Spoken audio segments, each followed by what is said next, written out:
अपने चलो smart study classes में है। हाँ, तो हमारी ग्रामर क्लास चल रही थी जिसमें चल रहा था हमारा ट्रांसफॉर्मेशन। क्या चल रहा था? ट्रांसफॉर्मेशन, जिसमें हमने आपके कई पॉइंट क्लियर करा दिए हैं, जैसे remove to, use to, degree. और इसका अगला पोर्शन चल रहा है आपका एक्टिव पैसिव। इसमें भी हमने आपके कुछ पॉइंट क्लियर करा चुके हैं।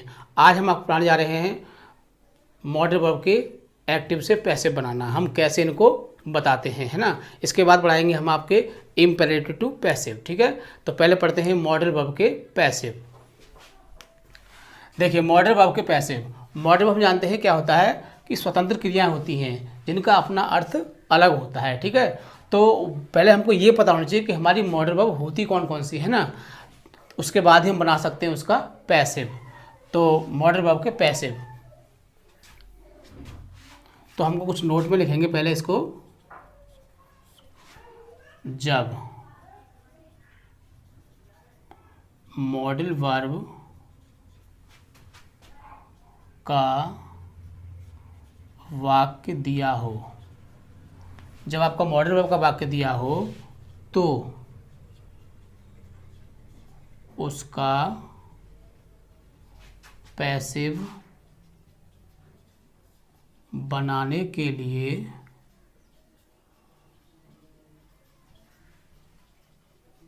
मॉडल वर्ब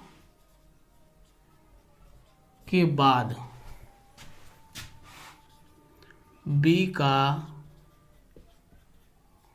प्रयोग करते हैं। क्या लगाते हैं? मॉडल वर्ब के बाद बी लगाते हैं। बाकी नियम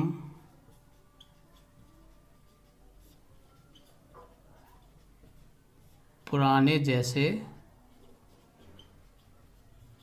रहते हैं। पुराने जैसे मतलब क्या है? ऑब्जेक्ट को सब्जेक्ट बनाना, सब्जेक्ट को ऑब्जेक्ट बनाना, वर्ब की थर्ड फॉर्म लगाना और उससे पहले वाई लगाना, है ना। तो ये जो रूल है वो तो सेम रहेंगे। बाकी आप क्या करोगे? मॉडल वर्ब के बाद बी लगा दोगे। तो पहले आपको ये पता होना चाहिए कि हमारी मॉडल वर्ब होती कौन कौन सी है। ठीक है, तो हमारी मॉडल कौन सी मैं यहाँ पर लिखता हूँ आपको, जैसे can, could, may, might, will, would, shall, should, must और टू। ये हमारी मॉडल वर्ब होती हैं। कौन सी? Can, could, may, might, will, would, shall, should, must और ऑट टू। इनको क्या बोलते हैं? हम मॉडल वर्ब बोलते हैं। ये स्वतंत्र क्रियाएं होती हैं, इनका अपना अर्थ अलग होता है। ठीक है ना।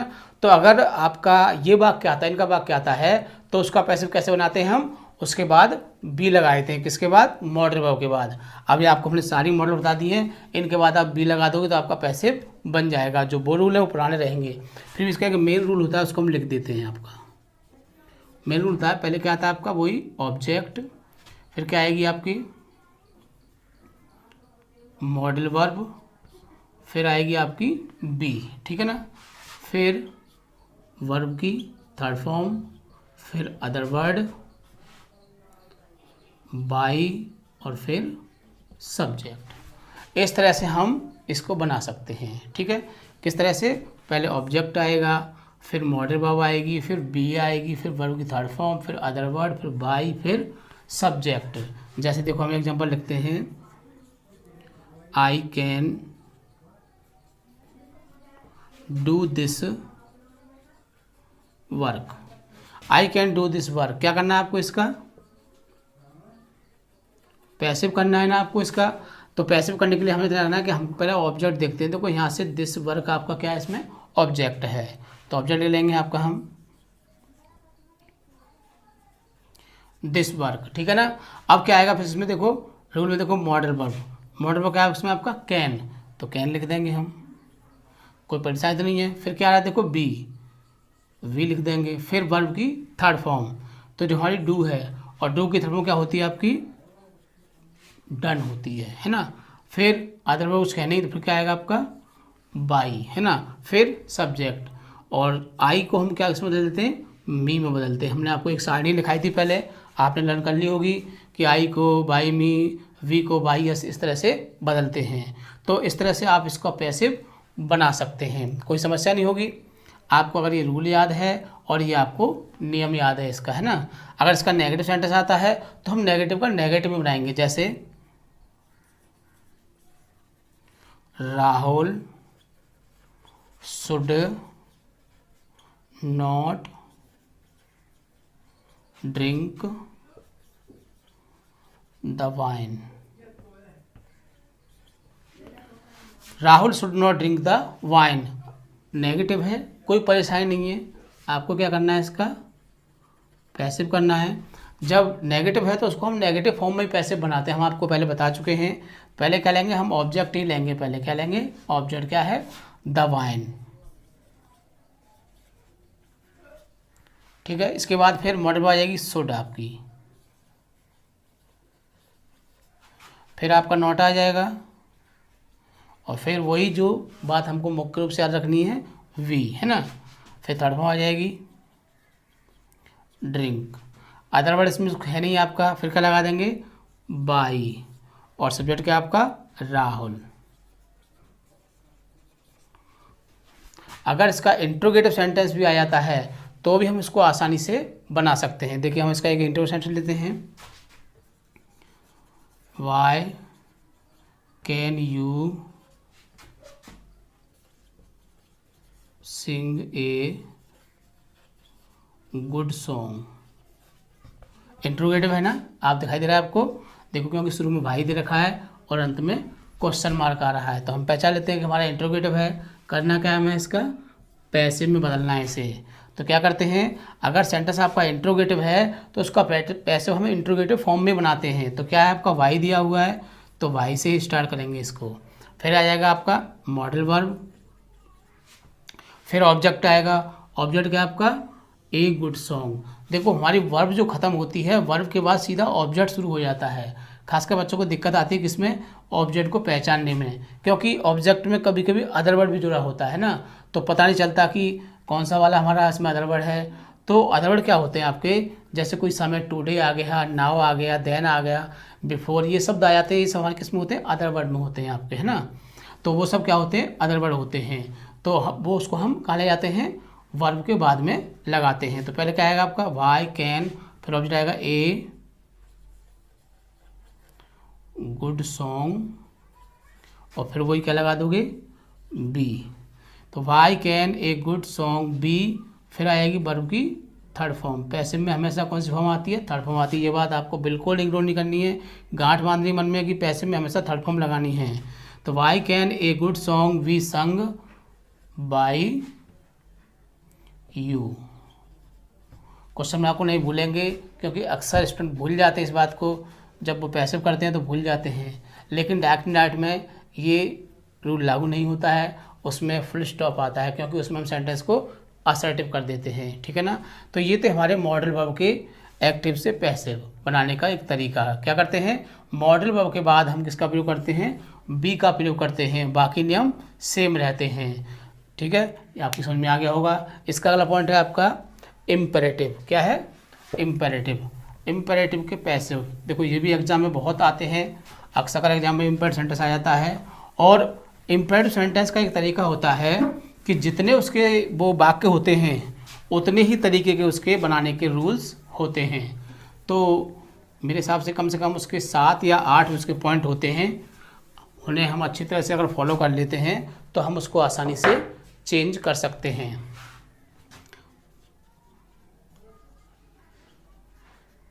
इम्पेरेटिव टू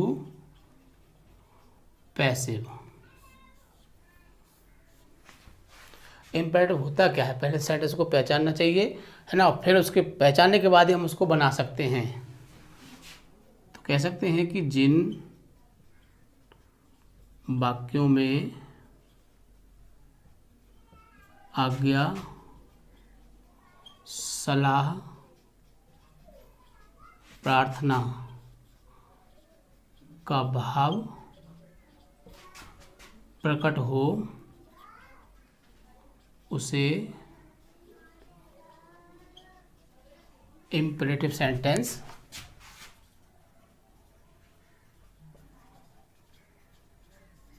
कहते हैं। इसकी पहचान क्या होती है कि इन वाक्यों में सब्जेक्ट नहीं होता है ना, लेकिन यू कर्ता छिपा रहता है। क्या होता है?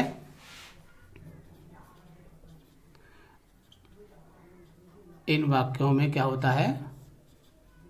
सब्जेक्ट नहीं होता है, लेकिन यू कर्ता मतलब यू सब्जेक्ट छुपा रहता है। क्या होता है इसमें? यू कर्ता छिपा रहता है हमारा। वो कब आता निकल के? जब उसका हम पैसे बनाते हैं, ठीक है ना। इसके बाद ये वाक्य हमेशा वर्ब से शुरू होते हैं। कभी कभी इन वाक्यों के शुरू में please, kindly, sir, madam, don't, never, always, let आदि शब्द आ जाते हैं। तो इसको हम एग्जाम्पल के उससे क्लियर करते हैं। जैसे पहला एग्जाम्पल होगा आपका रीड द बुक, ठीक है। फिर दूसरा एग्जाम्पल होगा आपका do not make a noise, ठीक है। तीसरा आपका एग्जाम्पल होता है please, kindly, please help me. Fourth होता है आपका नेवर टेल ए लाई। इसके बाद अगला होता है आपका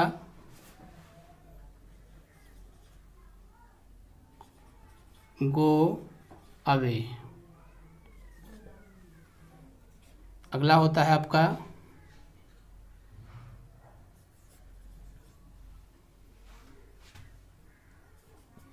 don't ask,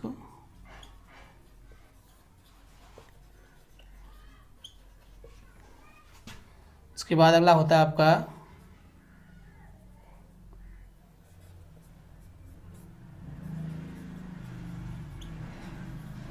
let me go,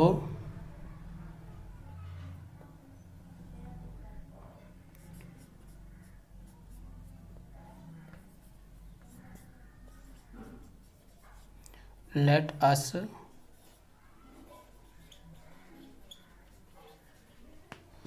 play the match.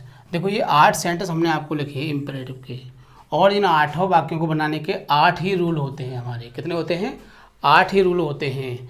जितने तरह के वाक्य हैं उतने ही इसके रूल्स होते हैं। तो यदि आपको इनके 8 रूल याद होंगे तो फिर आप इनको आसानी से बना सकते हैं। अब इनको हम वन बाय वन आपको बताते हैं। अगर आपका इस टाइप का वाक्य आता है तो आप उसको कैसे बनाओगे?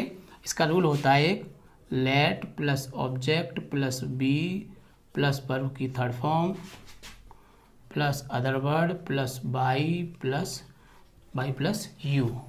यदि आपको इस तरह का वाक्य दिखाई देता है एग्जाम में, किस तरह का? इस तरह का रीड द बुक, तो आप इस रूल से उसको बनाओगे। कैसे?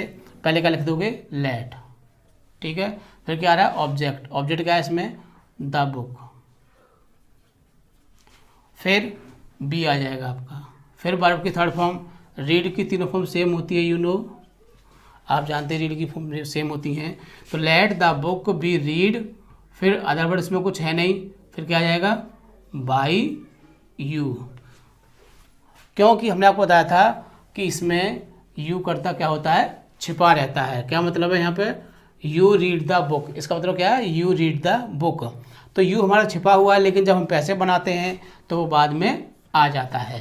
तो अगर इस तरह के वाक्य आते हैं तो आप उसका इस तरह से पैसे बना दोगे, है ना। फिर आता है डू नॉट वाला वाक्य आपका। यदि डू नॉट वाला वाक्य आता है तो उसका एक रूल होता है let plus object plus not plus be plus verb की third form plus other word plus by you, है ना। अगर आपका डू नॉट वाला वाक्य आता है तो आप उसको इस रूल से बनाओगे। जैसे पहले क्या आ रहा है? लेट, ठीक है, बन गया। फिर क्या है? ऑब्जेक्ट ए नॉइज, ये पैसे में आपके, ये जो लिखे हुए हैं आपके सब क्या हैं? एक्टिव हैं, ठीक है ना। तो पहले लेट ए नॉइज, फिर क्या आएगा? नॉट लगा दोगे, फिर वी लगा दोगे, फिर वर्ब की थर्ड फॉर्म मेक की होती है मेड, क्या होती है? मेड, ठीक है।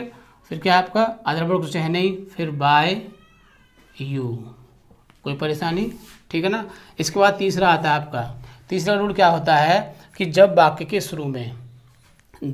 शुरू में please kindly sir madam, please kindly sir madam, इस चारों वर्ड में से कोई सा भी वर्ड आता है आपका यहाँ पर, प्लीज़ आ जाए, काइंडली आ जाए, सर आ जाए या मैडम आ जाए, चारों में से कोई सा वर्ड आए तो उसका पैसे बनाने क्या करते हैं, इनके स्थान पर हम यू आर रिक्वेस्टेड टू लगाते हैं। तो पहला रूल ये था आपका, दूसरा ये हो गया, और तीसरा क्या है, क्या लगाते हैं, यू आर रिक्वेस्टेड टू लगाते हैं। तो एग्जाम्पल आपको लेंगे क्या है, प्लीज़ काइंडली हेल्प मी, इनमें से कोई सा भी आपका वर्ड आ सकता है, ठीक है ना।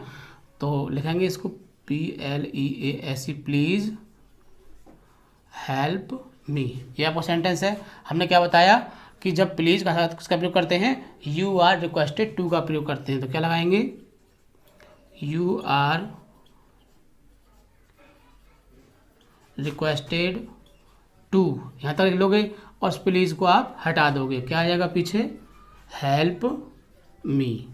तो इस तरह से बनाऊंगा, यदि प्लीज़ काइंडली सर मैडम आता है तो हम क्या लगाते हैं शुरू में, यू आर रिक्वेस्टेड टू लगाते हैं, ठीक है। ये आपका, इसके बाद अगला आता है आपका नेवर वाला वाक्य, है ना। नेवर वाला क्या होता है, बिल्कुल नॉट की तरह होता है, किसकी तरह होता है, डू नॉट वाले की तरह होता है। इसमें क्या होता है, डू नॉट वाले में क्या लगा होता है, नॉट लगा होता है, और हम इसमें क्या लगा देंगे, सिर्फ नेवर लगा देंगे। तो बनाते हैं इसको, फोर्थ है आपका कौन सा है, never tell a lie, never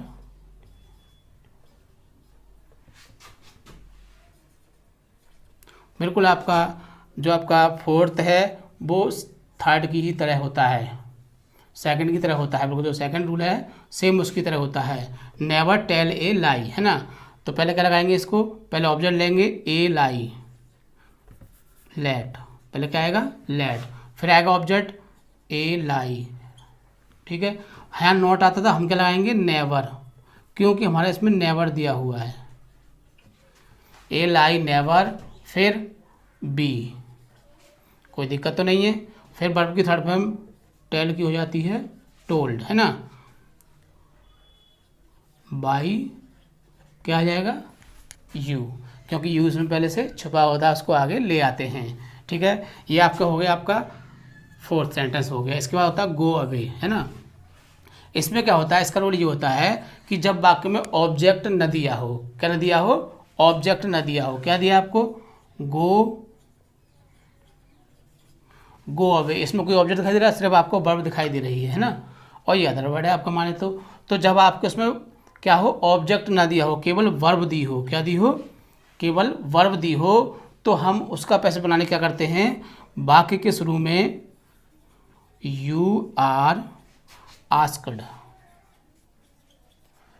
to का प्रयोग करते हैं, किसका प्रयोग करते हैं, यू आर आस्क्ड टू का प्रयोग करते हैं, और फिर उसको सेंटेंस को उसके पीछे जोड़ देते हैं। तो क्या हो जाएगा, you are asked to go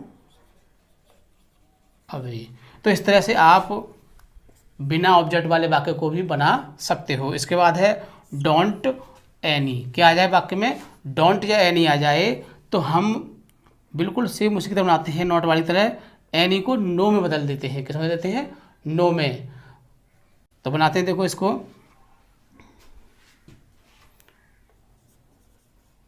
don't ask any question, ठीक है ना। तो बनाएंगे, पहले क्या लगाएंगे, लेट, फिर एनी को क्या कर देंगे हम, नो कर देते हैं, ठीक है, कुछ नहीं, नो करते हैं, सिर्फ क्वेश्चन।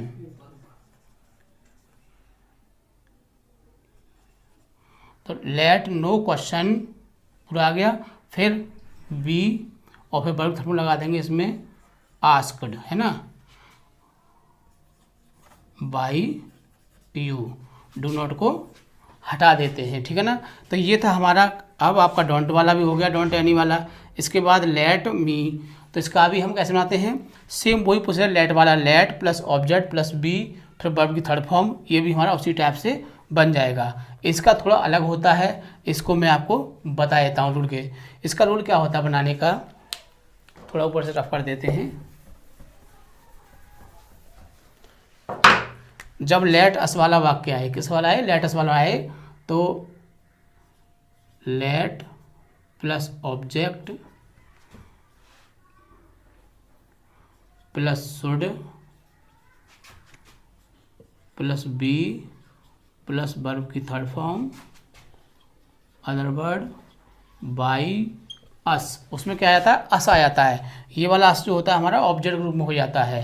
तो पहले क्या लगा देंगे हम, लेट, फिर ऑब्जेक्ट आ जाएगा क्या आपका, द मैच। ये 8वां सेंटेंस है आपका। सेंटेंस लिख के आपको समझाऊंगा जब समझ में आएगा, है ना। Let us play the match, ठीक है ना। तो पहले क्या आएगा आपका, लेट आ जाएगा, रूल आपके सामने है ही। फिर ऑब्जेक्ट ले लेंगे, क्या है ऑब्जेक्ट आपका, द मैच, ठीक है। इसके बाद क्या आएगा, शुड, फिर बी आ जाएगा, फिर वर्ब की थर्ड फॉर्म प्ले की क्या होगी, प्लेड, ठीक है ना। फिर क्या है, अदर वर्ड कुछ है नहीं तो फिर क्या लगा दोगे आप, बाई, और बाई के बाद क्या आ जाता है इसमें फिर अस, ठीक है। तो इस तरह से इसमें हमारे 8 प्रकार के हमने आपको वाक्य बताए थे, है ना। और 8 प्रकार के वाक्यों को बनाने का 8 ही रूल होते हैं आपके। आपको प्रत्येक रूल को बहुत अच्छी तरह से समझना पड़ेगा, याद करना पड़ेगा, तभी आप इसको आसानी से बना सकते हो। इसके बाद आपके कुछ रूल्स और रह जाते हैं पैसे में, जिनको हम आपको अगली वीडियो में प्रोवाइड करेंगे। जय हिंद, जय भारत।